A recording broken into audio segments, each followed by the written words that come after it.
ছিল না। আবু জাহেল তোমাকে জিজ্ঞাসা করবে, পরীক্ষা করবে। এইবারে তিন ব্যক্তি যখন স্মরণ নিয়া রিটার্ন আবু জাহেলের বাড়ির সামনে দিয়া রওনা হয়ে গেলেন।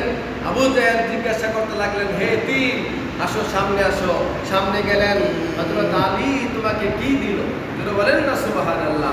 মানুষ ওলি আল্লাহর দরবারে গেলে খালি হাতে ফিরে না, আল্লাহর আউলিয়া কেরামদের সোহবতে গেলে খালি হাতে ফিরে না। দেয় কে? আল্লাহ। যেন বলেন কে দেয়? আল্লাহ। আউলিয়া কেরাম হলো কি? উসিলা। ওলি আল্লাহ হলো উসিলা। আল্লাহ দেয়, উসিলা হলো আল্লাহ, ওলি আল্লাহ। যেমন আদম আলাইহিস সালাম 350 বছর কাঁদল।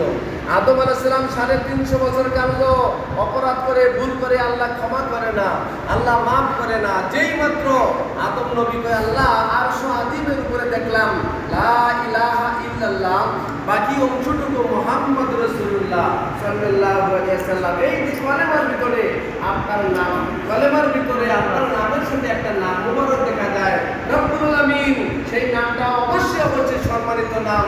ওই নামের উসিলায়, ওই নামের খাতিরে আমি আদম আপনার কাছে ক্ষমা চাই, আমি আদম আপনার কাছে মাফ চাই।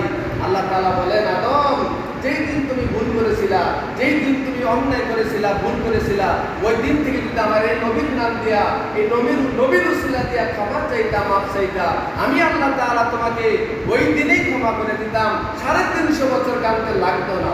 জোরে বলেন সুবহানাল্লাহ।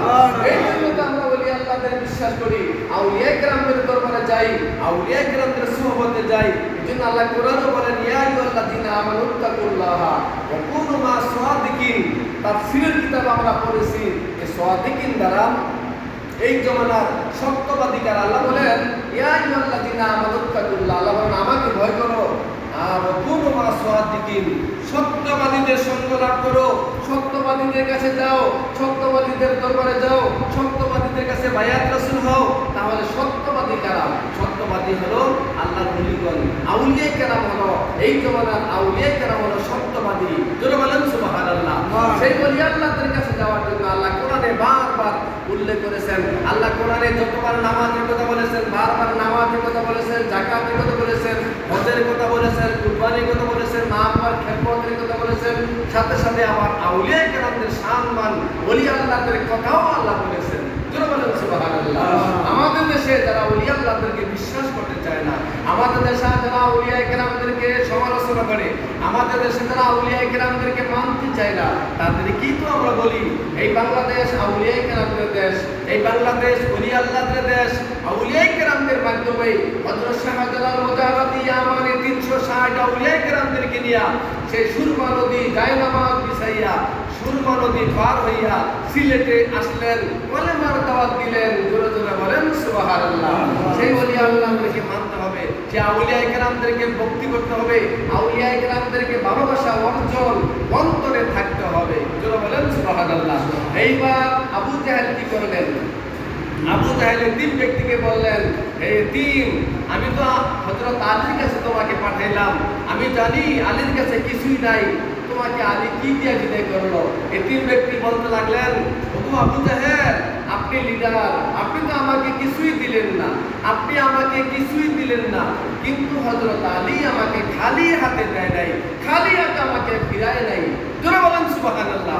তখন আবু জাহেল জিজ্ঞাসা করলেন, হে তিন, তাহলে বলো দেখিয়া হযরত আলী তোমাকে কি জিনিসটা দিল? কি জিনিসটা হযরত আলী তোমাকে দিল? এইবার ওই তিন ব্যক্তি হাতের মুঠ খুলে দেখাই দিলেন, এই যে বড় একটা স্বর্ণ, এই স্বর্ণটা হযরত আলী আমাকে দিয়েছেন। এইবার আবু জাহেলের কাছে আরো অনেক কাফেরেরা বসা ছিল। ওই কাফেরেরা সিদ্ধান্ত নিতে লাগলো যে আমরা চলো হযরত আলীর কাছে যাই, আমরা চলো হযরত আলীর কাছে যাই। হযরত আলী কোথা থেকে স্বর্ণ পাইলো, কিভাবে সে স্বর্ণ কোথায় থেকে আনলো, আমরা চলো হযরত আলীর কাছে যাই। এইবার আবু জাহেলের সঙ্গীতে যারা ছিল তারা সবাই হযরত আলীর কাছে গেলেন।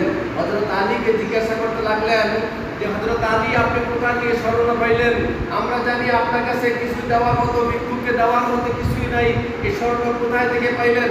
তখন হযরত আলী বলেন যে, আবু জাহেল, আপনি তো আমাকে পরীক্ষা করার জন্যই এতিমকে পাঠিয়েছিলেন, আমার কাছে এতিমকে দেওয়ার মতো কিছুই ছিল না। আমি সিদ্ধান্ত নিলাম নবীজির উপরে দুরূদ শরীফ পড়বো, নবীজির উপরে দুরূদ শরীফ পড়ে তার হাতের ভিতরে ফুঁক দিব, সাথে সাথেই স্মরণ হয়ে যাবে। জোরে বলেন সুবহানাল্লাহ। এইবার আবু জাহেল বললেন, আলী তুমি তো দেখি সবচেয়ে বড় একজন জাদুকর, তোমার মতো জাদুকর কেউ হতে পারে না, তুমি ফুঁক দিলে স্মরণ হয়ে যায়। আবু জাহেলের সঙ্গে যারা কাফের ছিল, আবু জাহেলের সঙ্গে আরো অনেক কাফেরেরা গিয়েছিল হযরত আলী রাদিয়াল্লাহু তাআলা আনহুর বাড়িতে।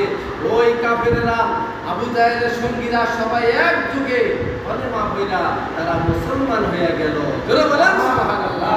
কিন্তু আবু জাহেলই রয়ে গেল। আবু জাহেল কিন্তু কলেমা পড়ল না, আবু জাহেল কিন্তু মুসলমান হইল না। কারণ আবু জাহেলের হিংসা ছিল যে আলী একজন গরিব মানুষ, তিনি হলেন একজন সাহাবী। এইটা আবু জাহেল কোনোদিন মেনে নিতে পারে নাই, যার কারণে অহংকার